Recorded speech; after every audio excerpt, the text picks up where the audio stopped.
Hello students, मेरा नाम विवेक सिंह राठौर है और मैं आपका अपने चैनल एम्पलीट्यूड स्टडीज़ में स्वागत करता हूं।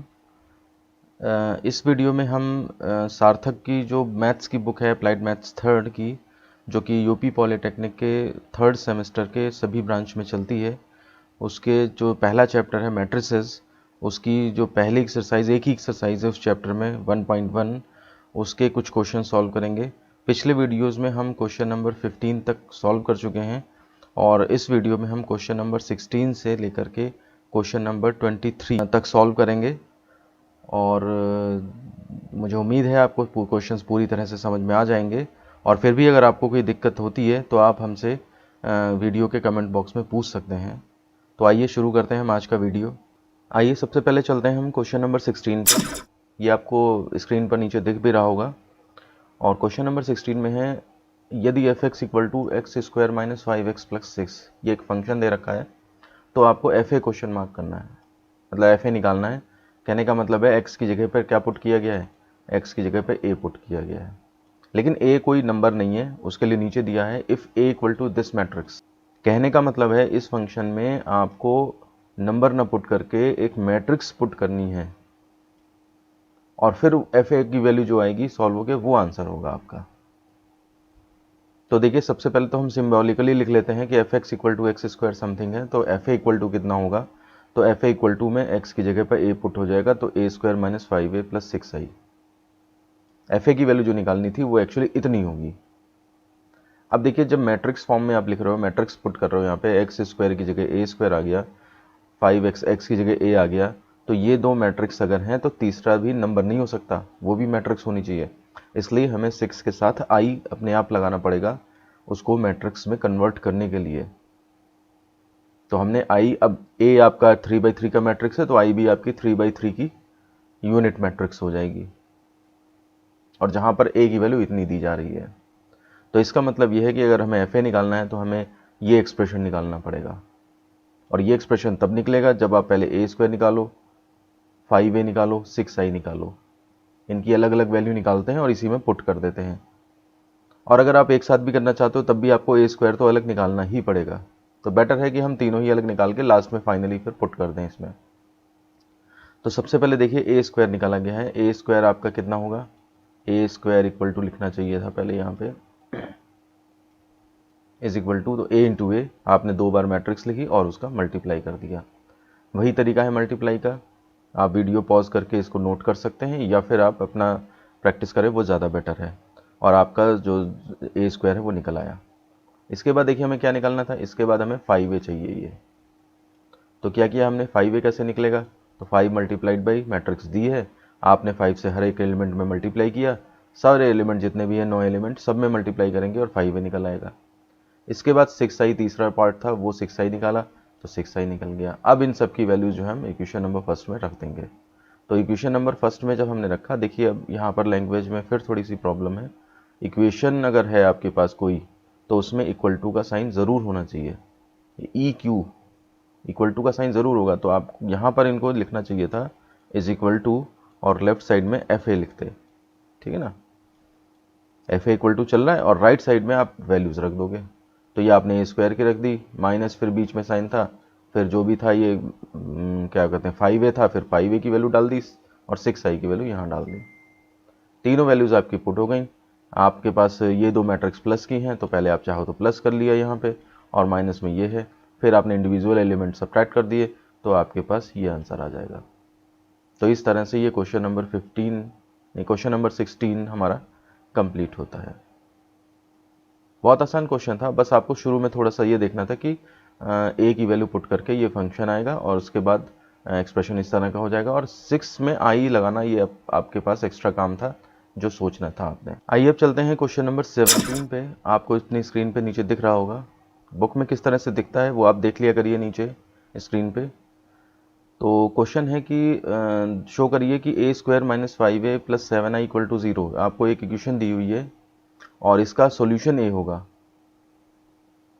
सॉल्यूशन ए होने का मतलब है कि ए को जब आप यहाँ पे सेटिस्फाई तो कर ही रखा है खैर इन्होंने, A square minus 5a plus 7i equal to 0। इसका सॉल्यूशन ए होने का मतलब है कि अगर आप ए ये मैट्रिक्स जो दी है ये क्वेश्चन में, इसको अगर आप यहाँ पे रख देते हैं तो आपका इक्वल टू 0 आ जाएगा।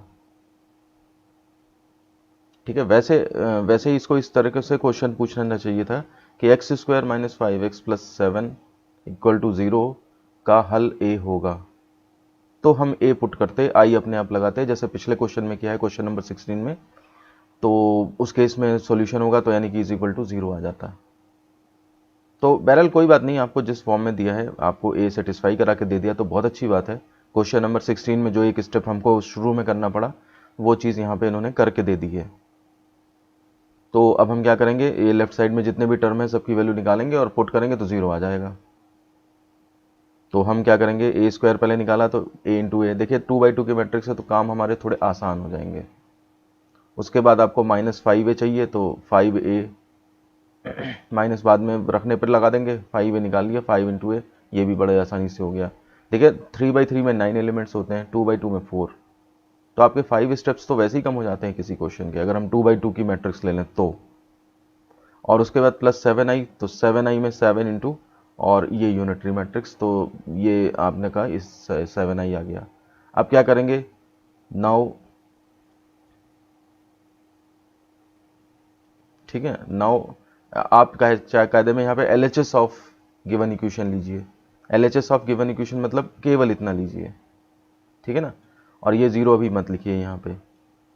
इसके बाद जब आप पुट करोगे लास्ट में आंसर 0 आएगा, तो यानी कि इज इक्वल टू RHS आ जाएगा। ऐसे इसका ट्रीटमेंट करिए, क्योंकि हमें सॉल्यूशन होते हुए दिखाना था ना। किया वही है, वैल्यू पुट करके और 0 लाए हैं, लेकिन देखिए अगली लाइन में वो 0 जो है वो गायब हो गया है कहीं पे, इक्वल टू साइन ही गायब हो गया। तो ये थोड़ा सा लैंग्वेज में मिस्टेक है यहाँ पे, इसको आप करेक्ट कर लेंगे।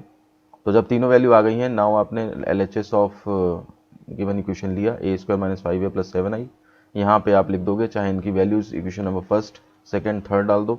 तो substituting from first second third, तो हमने मैट्रिसेस की वैल्यूज पुट कर दी, ये दोनों प्लस होनी थी तो प्लस कर दिया यहाँ पे, और ये वाली माइनस थी वो अभी ऐसी ही रखी हुई है। अब हमने इन दोनों को माइनस कर दिया और आंसर हमारा 0 0 आ गया, यानी कि RHS में नल मैट्रिक्स दी थी यहाँ पे। अब इसको भी 0 नहीं बोलेंगे, जैसे मैंने शुरू में क्वेश्चन पढ़ते टाइम बोल दिया A square minus 5a plus 7i equal to 0, ये एक्चुअली नल मैट्रिक्स है, क्योंकि अगर लेफ्ट साइड में मैट्रिसेस हैं तो राइट साइड में भी मैट्रिक्स नल मैट्रिक्स होगी। तो ये चीज़ें कुछ होती हैं, कंसेप्ट होते हैं, बोलने में भले ही हम लोग गलती कर जाएं, थोड़ा सा इधर उधर लैंग्वेज में मिस्टेक हो जाए, लेकिन आपके कंसेप्ट हमेशा क्लियर रहने चाहिए कि नल मैट्रिक्स है। जब यहाँ पे आंसर आया तो हमें केवल इस पर फोकस किया तो हमें पता लग गया कि हाँ भाई ये नल मैट्रिक्स होनी है। तो इस तरह से आपका क्वेश्चन नंबर 17 कंप्लीट होता है। आइए अब चलते हैं क्वेश्चन नंबर 18 पे।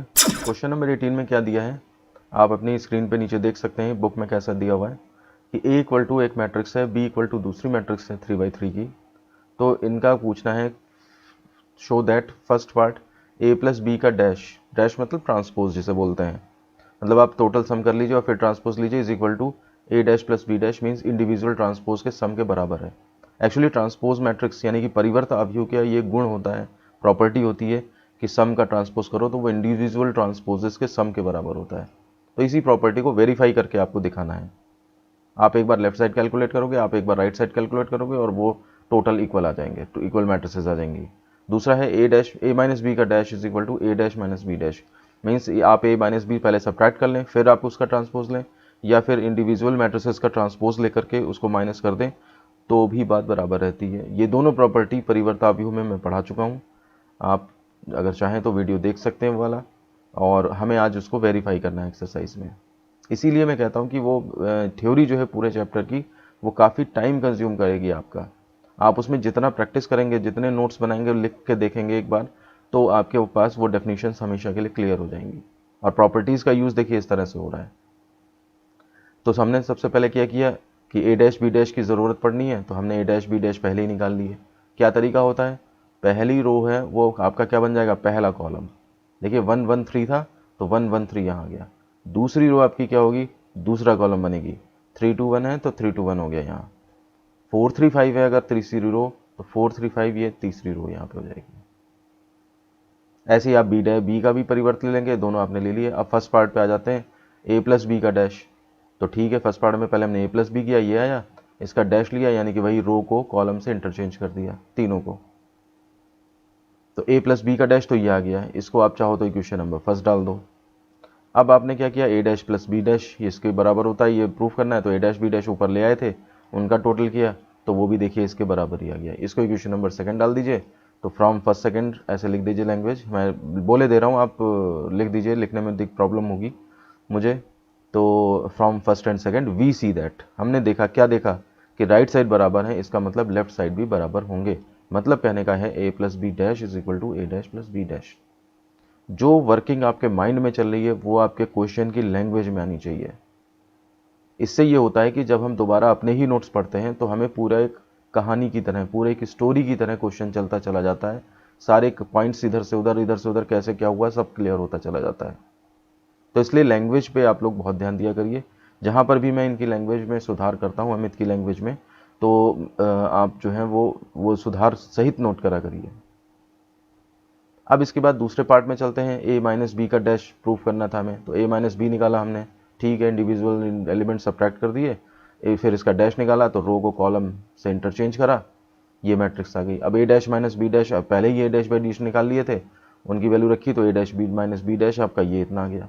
अब आप इन दोनों इक्वेशन में देखो कि दोनों बराबर आई हैं मैट्रिक्स, तो फिर से आप इसको इक्वेशन नंबर चाहे 3 डाल दो, इसको आप इक्वेशन नंबर 4 डाल दो, और फ्रॉम लिख दीजिएगा यहाँ पे, from equation number 3 and 4 we can see that, क्या सी किया हमने कि राइट साइड तो मैट्रिक्स बराबर है, तो इसका मतलब लेफ्ट साइड के ये पार्ट्स भी बराबर होंगे। Means A minus B dash is equal to A dash minus B dash. तो इस तरह से हमारा क्वेश्चन नंबर 18 के दोनों पार्ट जो हैं वो कंप्लीट होते हैं। आपको कहीं भी कोई प्रॉब्लम होती है कमेंट बॉक्स में आप लिख सकते हैं, या फिर आप अगर हमारे व्हाट्सएप ग्रुप में जुड़े हुए हैं तो आप व्हाट्सएप में पूछ सकते हैं, पर्सनल व्हाट्सएप कर सकते हैं। नंबर मैं एक बार बता देता हूँ आपको, इन वीडियोज़ में मैंने कभी नंबर अभी तक नहीं बताया है, इसलिए अगर आपको कहीं भी प्रॉब्लम होती है तो आप इस नंबर पे कॉल करके या व्हाट्सएप करके पूछ सकते हैं, 7376292424। ये व्हाट्सएप नंबर है मेरा। आप चाहें तो इस पर पूछ लें कि सर कितने बजे कॉल करूं, तो मैं टाइम बता दूंगा। हो सकता है हर टाइम मैं ना उठा पाऊँ फ़ोन, लेकिन अगर आप व्हाट्सएप पे रिस्पॉन्ड करेंगे तो उसका आंसर ज़रूर दूंगा मैं, और टाइम बता दूंगा, या फिर खुद ही कॉल कर लूँगा मैं आपको, ठीक है। आइए अब चलते हैं क्वेश्चन नंबर 19 पे, और स्क्रीन पे दिख भी रहा होगा आपको नीचे। क्वेश्चन है, यदि a इक्वल टू 2 4 5 6 मैट्रिक्स एक दी है 2x2 की, तो सिद्ध करें कि a प्लस ए डैश एक सममित आव्यूह है। ये हमने प्रॉपर्टी सिमेट्रिक मैट्रिक्स में पढ़ी है कि अगर आपके पास कोई भी मैट्रिक्स है, चाहे वो सिमेट्रिक हो या ना हो, लेकिन सिंपल कोई मैट्रिक्स दी है, तो उसमें अगर आप उसके ट्रांसपोज को ऐड कर देते हैं तो आपको एक सिमेट्रिक मैट्रिक्स मिलती है। और यही प्रॉपर्टी पढ़ी थी हमने कि a माइनस ए डैश अगर करें तो वो इसकी सिमेट्रिक यानी कि विषम सममित होता है। अब सिमेट्रिक क्या होता है ये आपको पता होना चाहिए, यही डेफिनेशन काम आएगी यहाँ पे कि सममित होने के लिए आपका क्या होना चाहिए, ट्रांसपोज जो है वो उसी मैट्रिक्स के बराबर होगा, तो आपके पास वो सममित आव्यूह कहलाएगा। और अगर विषम सममित होना है तो A dash is equal to minus A होगा। तो अगर आपको सममित आव्यूह की परिभाषा नहीं पता है तो आप इस क्वेश्चन को बिल्कुल नहीं कर पाएंगे। आप केवल ए प्लस ए डैश तो निकाल पाएंगे, लेकिन उसके आगे अटक जाएंगे। तो इसलिए हर डेफिनीशन पे फोकस करिए। मैंने देखिए डेफिनीशंस को पूरा वीडियोस में एक्सप्लेन किया है, एक्सप्लेन करने के बाद उसे हिंदी में भी लिखाया है हिंदी मीडियम के स्टूडेंट्स के लिए, और इंग्लिश में भी लिखाया है इंग्लिश मीडियम के स्टूडेंट्स के लिए। तो किसी भी बच्चे को कहीं पर कोई दिक्कत नहीं होगी समझाने में या लिखने में या नोट्स बनाने में, सब कुछ आपको मिलेगा वहाँ पर। बस आपको एक बार उसके गो थ्रू करना है, एक बार उसको आप समझ लेंगे तो आपके हमेशा ये क्वेश्चंस बिल्कुल इजी हो जाएंगे। आपके लिए एक्सरसाइज 1.1 एक मतलब इतने सारे क्वेश्चन देखने में लगता है 30 35 36 क्वेश्चंस हैं, लेकिन वो सब आपके लिए फिंगर टिप्स पे आ जाएंगे। ये डेफिनेशन जिनको पता है, जिन्होंने वो वीडियो देखा है, उनके लिए देखिए क्वेश्चन कितना आसान होगा, और जिन्होंने नहीं देखा अभी वो वीडियो फिर से जा करके देख लें, मैं डिस्क्रिप्शन बॉक्स में लिंक दे दूंगा, या आप चैनल की प्लेलिस्ट में जा करके सर्च कर सकते हैं उन वीडियोज़ को। और सबसे अच्छी बात है कि मैथ्स के 2 तरह की क्लासेस हैं, एक मेरा ओल्ड बैच है जिसमें कि मैथ्स पहले से चल रही है, और एक न्यू बैच है जिसमें मैथ्स बाद में चल रही है। तो आप दोनों वीडियोज़ को देखें, दोनों तरफ तो आपको थोड़ा थोड़ा फ़र्क हो सकता है समझाने में मिले, क्योंकि हम एक ही बार मतलब 2 बार में समझाएंगे कोई चीज़, तो हो सकता है दूसरी बार में कुछ ज़्यादा एलेबोरेट कर दें, या पहली बार में कुछ ज़्यादा एलेबोरेट कर दिया था तो दूसरे बार में कुछ छूट जाए। तो कहने का मतलब है 2 ऑप्शंस आपके पास हैं, तो आप दोनों को देखें ताकि आपको छूटी हुई बातें कोई भी हों इधर उधर की वो सारी पता रहें। तो सबसे अच्छा तरीका है कि आपने क्या किया, ए दी हुई है, आपने उसका ए डैश निकाल लिया और फिर आपने ए प्लस ए डैश निकाल के मान लिया उसे सी नाम दे दिया। तो देखिए C equal to A plus A dash, यानी कि ये आ गई। अब हमें सी को वेरीफाई करना है कि ये सिमेट्रिक है, इसका दोनों मैट्रिसेस का योग ए प्लस ए डैश। ये क्वेश्चन में दिया है कि आप बताएं कि ये सममित है। तो ए प्लस ए डैश को लिखने में बोलने में थोड़ा सा अजीब सा लग रहा है, इसलिए हमने इसको सी नाम दे दिया। या फिर अगर आप सी न देना चाहें तो आप इसी को चलाएं कि ए प्लस ए डैश है ये, ठीक है, ये आ गया ए प्लस ए डैश, या जिसको कि सी कहा जा रहा है। अब अगर मान लिया सपोज करिए आप चाहते हो कि ये सिमेट्रिक है, तो सिमेट्रिक की कंडीशन होती है कि मैट्रिक्स का ट्रांसपोज निकालने पे वो उसी के बराबर आता है।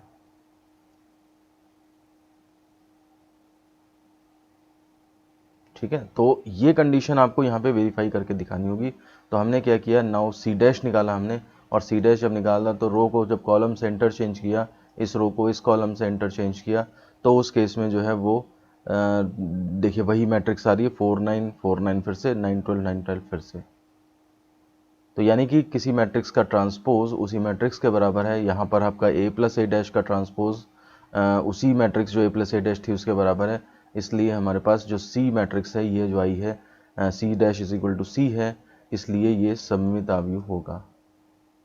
यहाँ पर इतना और लिख सकते थे, इसलिए सममित आव्यूह की परिभाषा से, यहाँ पर आप एक लैंग्वेज और ऐड कर सकते हो, इसलिए सममित आव्यूह की परिभाषा से ये जो दिया हुआ आव्यूह सी है, ये यानी कि सी यानी कि क्या चीज़ जिसको ए प्लस ए डैश कहा जा रहा है, तो ये जो है आपका एक सममित आव्यूह होगा।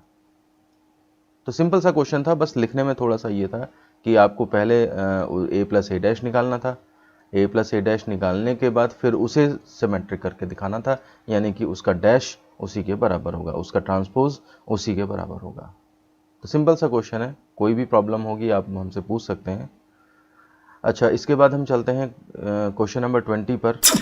ये दूसरी प्रॉपर्टी इसकी वेरीफाई करने को कह रहा है सिमेट्रिक मैट्रिक्स की सिमेट्रिक और इसकी सिमेट्रिक की, कि अगर एक आव्यूह आपके पास ये दिया है, एक मैट्रिक्स दी है, तो आपको प्रूफ करना है कि a माइनस ए डैश जो है वो एक विषम सममित आव्यूह है, एक स्क्यू सिमेट्रिक मैट्रिक्स है। तो वही चीज़ है, आपको a दिया है, आपने a डैश निकाला, और a माइनस ए डैश के लिए कह रहा है तो पहले आपने a माइनस ए डैश ही निकाल लिया, इसको आपने नाम दे दिया c का। अब अगर c को आपको स्क्यू सिमेट्रिक दिखाना है तो आप इसका डैश निकालना स्टार्ट करेंगे, या फिर ये इसका ये जो मैट्रिक्स है इसका डैश निकालना शुरू करेंगे, और वो माइनस सी के बराबर आएगा, सी का डैश माइनस सी के बराबर आएगा। तो देखिए आपने क्या किया, C dash is equal to, और ये जो मैट्रिक्स आई थी इसका जब आपने ट्रांसपोज निकाला, परिवर्त निकाला, 0 -1, इस रो को आपने कॉलम कर दिया, इस रो को आपने कॉलम कर दिया, और ये मैट्रिक्स जो आई, देखिए ये वाली मैट्रिक्स आई है पहले। अब ये इसके बराबर तो नहीं है, लेकिन जब माइनस कॉमन लिया तो देखिए माइनस यहाँ प्लस यहाँ हो जाएगा, और ये उसके ठीक बराबर हो जाएगी। कहने का मतलब है माइनस जो ये आपने बाहर लिया है कॉमन, उसको लेने के बाद मैट्रिक्स वही रिपीट हो जाती है, उसी चीज़ को हमने वहाँ से सी लिख दिया है, यानी कि C dash is equal to minus C हो गया। तो मैट्रिक्स का ट्रांसपोज जो है वो मैट्रिक्स के नेगेटिव के बराबर है, इसका मतलब जो है वो ये विषम सममित आव्यूह की, इसलिए विषम सममित आव्यूह की परिभाषा से ये जो है वो एक विषम सममित आव्यूह होगा, क्योंकि उसका ट्रांसपोज मैट्रिक्स के माइनस के इक्वल है। तो इस तरह से ये फर्स्ट पार्ट इसका कंप्लीट होता है क्वेश्चन नंबर 20 का। अब देखिए क्वेश्चन नंबर 20 के सेकंड पार्ट पे आ जाइए। इसमें क्या कह रहा है, a इक्वल टू 3/3 की मैट्रिक्स है, तो दिखाइए कि ये सममित, अब देखिए इसी को सममित आव्यूह दिखाने की बात कर रहा है। तो देखिए सममित आव्यूह की परिभाषा है, डायगोनल में जब बनाने का तरीका भी हमने बताया था थ्योरी वीडियो में, कि आप जो है वो डायगोनल पे देख लीजिए, ठीक है, और डायगोनल कुछ भी हो, ये वाला एलिमेंट जो है वो इस एलिमेंट के बराबर हो, ये वाला एलिमेंट इस एलिमेंट के बराबर हो, ये वाला एलिमेंट इस एलिमेंट के बराबर हो, तो ये आपका सममित होता है। और अगर मान लिया सपोज करिए ये वाला इस एलिमेंट के बराबर तो है लेकिन नेगेटिव का है, जैसे यहाँ 1 है, यहाँ -1 है, ये 1 होता, यहाँ -1 होता, ऐसी सब माइनस के साइन भी चेंज होते हैं, तो वो विषम सममित हो जाता है। ये वाला रूल आप पिछले क्वेश्चंस पे, ये फर्स्ट पार्ट और उससे पिछला 19 क्वेश्चन सब पे अप्लाई कर सकते हो, चेक कर सकते हो, देखते ही पता लग जाएगा आपको। तो ये दिखाइए कि सममित आव्यूह है, तो सममित के लिए कंडीशन क्या होती है कि उसका ट्रांसपोज उसी के बराबर हो। तो हमने क्या किया, ए का ट्रांसपोज निकाला, इस रो को ये कॉलम बना दिया, दूसरी रो को दूसरा कॉलम बना दिया, तीसरी रो को तीसरा कॉलम बना दिया, और हमने देखा कि ये ठीक उसी के बराबर आ गया। तो हम लिख देंगे चूंकि A dash equal to A, matrix का ट्रांसपोज उसी मैट्रिक्स के बराबर है, अतः यह जो है वो एक सममितीय अवयव है। तो इस तरह से हमने इसको वेरीफाई करके दिखा दिया। आप यहाँ पे प्रूव्ड लिख दोगे। और तो ये क्वेश्चंस जो हैं पूरे सिमेट्रिक और इसकी सिमेट्रिक मैट्रिक्स के कंसेप्ट यानी कि ट्रांसपोज से रिलेटेड क्वेश्चन थे। तो इससे रिलेटेड आप पहले, अगर आपने थ्योरी वीडियो नहीं देखा है उसे पढ़ लें, तब आपको ये क्वेश्चंस और ज़्यादा समझ में आएंगे। आइए अब चलते हैं क्वेश्चन नंबर 21। बहुत ही इंपॉर्टेंट क्वेश्चन है ये। इस तरह के क्वेश्चंस पेपर में आ सकते हैं। आपके स्क्रीन पर आपको नीचे दिख भी रहा होगा ये क्वेश्चन है आव्यूह कैपिटल इक्वल टू 3/3 की मैट्रिक्स से सममित तथा विषम सममित आव्यूहों के योग के रूप में व्यक्त करें। ये भी प्रॉपर्टी हमने जो है वो वीडियोस में देखी है, चैप्टर में है हमारे पास ये प्रॉपर्टी। बहुत इंपॉर्टेंट प्रॉपर्टी है, इसका प्रूफ भी दिया हुआ करवाया है मैंने। आप सबसे पहले उसे देख लें और फिर इस क्वेश्चन को समझें। अगर आपको काफ़ी दिन हो गए हैं उसको पढ़े हुए, तो आप पहले उसे देख लें। यहाँ पर देखिए ट्रिक ये होती है कि ये लाइन जो लिखी हुई है कि कोई भी मैट्रिक्स A इक्वल टू, अब आप जानते हैं कि A प्लस A डैश ये प्रॉपर्टी होती है, ये सिमेट्रिक होता है हमेशा। A minus A dash skew symmetric होता है, विषम सममित होता है। तो हम क्या करेंगे, A में अगर half A plus A dash और plus half A minus A dash करके लिखें इसको, तो देखिए A डैश वैसे तो कैंसिल हो जाएगा और हाफ A मिला के A आ जाएगा। तो कहने का मतलब A को इस तरह लिखा जा सकता है। अब इसके अंदर ये जो है वो सममित और ये विषम सममित होता है, ये प्रॉपर्टी अलग है। तो हम कह सकते हैं कि आव्यूह जो है वो सममित और विषम सममित के योग के रूप में लिखा जा सकता है। तो इसी प्रॉपर्टी का हम यूज़ करेंगे। हमारे पास एक मैट्रिक्स A है, हमने पहले उसका A डैश निकाल लिया। ये कैसे निकालेंगे, तो ट्रांसपोज निकालने के लिए रो को कॉलम से इंटरचेंज कर देंगे। इस रो को इस कॉलम में कन्वर्ट किया, इस रो को इस कॉलम में कन्वर्ट किया, तो A डैश आ गया हमारे पास। अब हमें क्या A प्लस A डैश निकालना है, तो दोनों को ऐड कर दिया। A माइनस A डैश निकालना है तो दोनों को सब्ट्रैक्ट कर दिया। तो अब आप लिख के दिखाएंगे कि ये वैल्यूज जो हैं समीकरण 1 में रख दी आपने।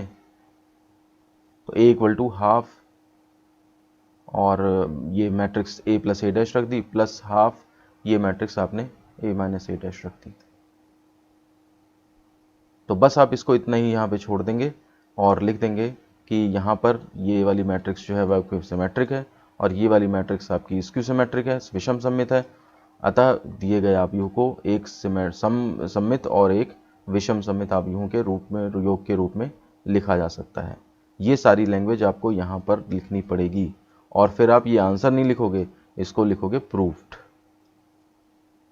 ठीक है ना, प्रूफ्ड लैंग्वेज आप समझ गए होंगे मैं क्या बताना चाह रहा हूँ। प्रॉपर्टी तो ये खुद ही बता रही है कि इस तरह से आपको दो की सम के रूप में लिखा जा सकता है। ठीक है ना, तो आपने बस क्या करना है, A प्लस A डैश और A माइनस A डैश जो है ये वैल्यू निकाली, और दिखाने की ज़रूरत नहीं है, ये प्रॉपर्टी हमें पता है। यहाँ पे आप चाहे लिख दें जो कि सममित आव्यूह है, और जब ये आपने A माइनस A डैश निकाला तो लिख दीजिए जो कि विषम सममित आव्यूह है। ये आपने क्वेश्चन नंबर फर्स्ट में लिख दिया। फर्स्ट में लिखने पे सॉल्व करके तो आएगा ही आएगा, प्रॉपर्टी जब वही है। लेकिन आप ये दिखाना चाह रहे हो ना कि A को इस सममित और विषम सममित में लिखा जा सकता है, तो आप यहाँ पर A इक्वल टू जो ये आ गया, यहाँ पर आप लिख देंगे सममित, ये यहाँ पे सममित लिख दीजिए, यहाँ पे विषम सममित लिख दीजिए, और फिर नीचे लिखिए कि हमने आव्यूह को सममित और विषम सममित के योग के रूप में लिख दिया। अभी जो बताई थी मैंने लैंग्वेज कि अतः दिए गए आव्यूह को एक सममित तथा विषम सममित आव्यूहों के योग के रूप में व्यक्त किया जा सकता है, ये लाइन लिख करके और प्रूव कर दीजिए। टोटल करके दिखाने की जरूरत नहीं है, टोटल करके तो आएगा ही आएगा। जब हमारे पास इक्वेशन वही है पूरी की, इनका सबका सोल्यूशन ये आना है, तो वो शो करा ही जाएगा, वो तो हो ही जाएगा अपने आप। हमारा वो काम नहीं है कि शो करके उसको दिखाना कि वही आ रहा है। हमारा काम है कि दो हमारे पास मैट्रिक्स आ गए, सममित विषम सममित, तो हमने दिए गए मैट्रिक्स को सममित और विषम सममित मैट्रिक्स के योग के रूप में लिख दिया। मुझे उम्मीद है आप समझ गए होंगे। आइए अब चलते हैं क्वेश्चन नंबर 22 पे। क्वेश्चन नंबर 22 है A equal to cos alpha sine alpha minus sine alpha cos alpha, और शो करना है कि ये एक लाम्बिक या लंबकोणीय, या फिर इसको इंग्लिश में कहते हैं ऑर्थोगोनल। जो बच्चे इंग्लिश मीडियम के वो ध्यान दें, जब मैंने ये वीडियो में लेक्चर्स में पढ़ाया है तो मैंने तीनों नाम बताए हैं, लाम्बिक, लंबकोणीय और ऑर्थोगोनल इंग्लिश में कहते हैं। तो पहले सबसे पहले आपको पता होना चाहिए कि ऑर्थोगोनल यूनिट मैट्रिक्स की प्रॉपर्टी क्या होती है। तो प्रॉपर्टी ये होती है कि किसी मैट्रिक्स में उसके ट्रांसपोज से मल्टीप्लाई करने पर अगर यूनिट मैट्रिक्स आ जाए तो वो मैट्रिक्स आपकी ऑर्थोगोनल कहलाती है। तो यही हम करके दिखाएंगे कि अगर हमें शो करना है कि ये ऑर्थोगोनल है तो इसका मल्टीप्लाई ए डैश में करेंगे जब हम, तो ये आपका इक्वल टू यूनिट मैट्रिक्स के आना चाहिए। तो सबसे पहले हमने ए डैश निकालना है, तो रो को कॉलम में चेंज कर दिया आपने, इसको रो को इस कॉलम में, आपके पास ए डैश निकल गया। अब ए इंटू ए डैश निकालना शुरू करेंगे, तो आपने ए डैश लिख लिया पहले, फिर मल्टीप्लाई का रूल आपको पता ही है कि पहली रो को पहले कॉलम से तो पहला एलिमेंट आएगा, पहली ही रो को दूसरे कॉलम से करेंगे तो दूसरा एलिमेंट आएगा। एक रो जब चलती है तो डिफरेंट डिफरेंट कॉलम्स करने से एक रो यहाँ की तैयार होती है, फिर दूसरी रो जब आप चलाएंगे तो दूसरी रो तैयार होना शुरू होगा, और इस तरह से आपके पास 1 0 0 1 इस तरह आ जाता है। अब ए डैश ए करके दिखा दीजिए, तो ए डैश ए करके भी दिखा देंगे। ए डैश को पहले, ए को बाद में लिखा, मल्टीप्लाई करके वो भी 1 0 0 1 1 आ रहा है। तो इसका मतलब ये हुआ कि फ्रॉम, इसको फर्स्ट मान लीजिए, लैंग्वेज देखिए प्रॉपर होनी चाहिए। इक्वेशन नंबर 2 ये मान लीजिए इसे, और from first and second we see that, यहाँ पे लिखेंगे आप from first and second we see that. क्या देखा, ए डैश और ए डैश ए बराबर हैं, और वो किसके बराबर हैं, यूनिट मैट्रिक्स 1 0 0 1 के। तो अगर ऐसी कंडीशन सेटिस्फाई रही तो इसका मतलब ये एक, अतः ए जो है वो एक लाम्बिक अवयव है। तो इस तरह से हमने जो कंडीशन ऑर्थोगोनल की होती वो चेक करके दिखा दी, और कह दिया कि हाँ भाई जो ए है वो ऑर्थोगोनल मैट्रिक्स है। तो इस तरह से क्वेश्चन नंबर 22 कंप्लीट होता है। आइए चलते हैं क्वेश्चन नंबर 23 पे। देखिए पिछला क्वेश्चन 22 भी आपके बोर्ड में आ चुका है और 23 भी बोर्ड में आया हुआ है, आप स्क्रीन पर नीचे देख भी सकते हैं। क्वेश्चन के सामने ईयर लिखा हुआ है, किस ईयर में आया है वो। देखिए क्वेश्चन क्या कह रहा है कि ए, यदि ए इक्वल टू इतना, एक मैट्रिक्स दिया आपको, तो शो करें ये लंब कोणीय है, मतलब आपको दिखाना है कि ये जो मैट्रिक्स है वो ऑर्थोगोनल है। तो देखिए सॉल्यूशन इसका क्या होगा, ऑर्थोगोनल मैट्रिक्स के लिए ए डैश आई, अभी हमने ऊपर किया था, अब ए डैश आई भी होता है बराबर, लेकिन अब दो बार बड़े क्वेश्चन में उसको दिखाना ना भी दिखाएं तब भी काम चलेगा आपका। तो आपने सबसे पहले क्या किया, ए से ए डैश निकाला। इसके लिए क्या करेंगे हम, ट्रांसपोज के लिए रो को कॉलम में इंटरचेंज करेंगे, पहली रो को पहले कॉलम में, दूसरी रो को दूसरे कॉलम में, तीसरी रो को तीसरे कॉलम में। अब इसके बाद आपने ए डैश निकाल लिया, ए की वैल्यू रखिए, ए डैश की वैल्यू रखिए, 1/3 का ध्यान रखिएगा, ये 1/3 आपका 1/9 में आ गया। मल्टीप्लाई जब आपने करा तो अंदर आपके 999 तो डायगोनल में आया और बाकी सब 0 आ गए। अब 9 से जब डिवाइड करेंगे तो हर एलिमेंट में डिवाइड होगा, 0 में डिवाइड होकर 0 ही आएगा, लेकिन यहाँ पे जो है आपका 1 1 1 हो जाएगा। तो इसका मतलब आपके पास यूनिट मैट्रिक्स आ गई, इसका मतलब ऑर्थोगोनल मैट्रिक्स की कंडीशन सेटिस्फाई हो गई। तो हम लिख सकते हैं अतः यह एक लंबकोणीय अवयव है, यानी कि लाम्बिक या फिर ऑर्थोगोनल। तो दोनों चीज़ें जो हैं, ये कोई भी नाम दिया जा सकता है क्वेश्चन में। देखिए पिछले क्वेश्चन में दिया था लाम्बिक और यहाँ पर लंबकोणीय दिया है। हमने चूंकि ढंग से पढ़ रखा है उसको थ्योरी में, इसलिए हमें पता है कि हाँ भाई ये दोनों नाम इसी चीज़ के हैं। तो इस तरह से क्वेश्चन नंबर 23 हमारा कंप्लीट होता है। तो स्टूडेंट्स आज के वीडियो में हमने देखा कि क्वेश्चन नंबर 16 से लेकर क्वेश्चन नंबर 23 किस तरह से सॉल्व किए जाएंगे। क्वेश्चन नंबर 24 से जो है हमारे एडजॉइंट और इन सब के कंसेप्ट, इन्वर्स के कंसेप्ट से स्टार्ट होंगे, इसलिए मैंने इस वीडियो में केवल क्वेश्चन नंबर 23 तक ही सॉल्व करवाए हैं। और क्वेश्चन नंबर 24 से आगे के क्वेश्चंस जो हैं वो क्वेश्चन नंबर 36 7 तक बुक में हैं। तो ये दो पार्ट में मैं बनाऊंगा इसके ऊपर वीडियो। तो क्वेश्चन नंबर 24 से लगभग क्वेश्चन नंबर 30 31 या 32 तक मैं नेक्स्ट वीडियो में बनाऊंगा, और उससे भी नेक्स्ट वीडियो में क्वेश्चन नंबर 30 से लेकर के 36 तक के क्वेश्चंस सॉल्व करवाऊंगा। तो आज के वीडियो में बस इतना ही, और मिलते हैं आपसे नेक्स्ट वीडियो में। Thank you.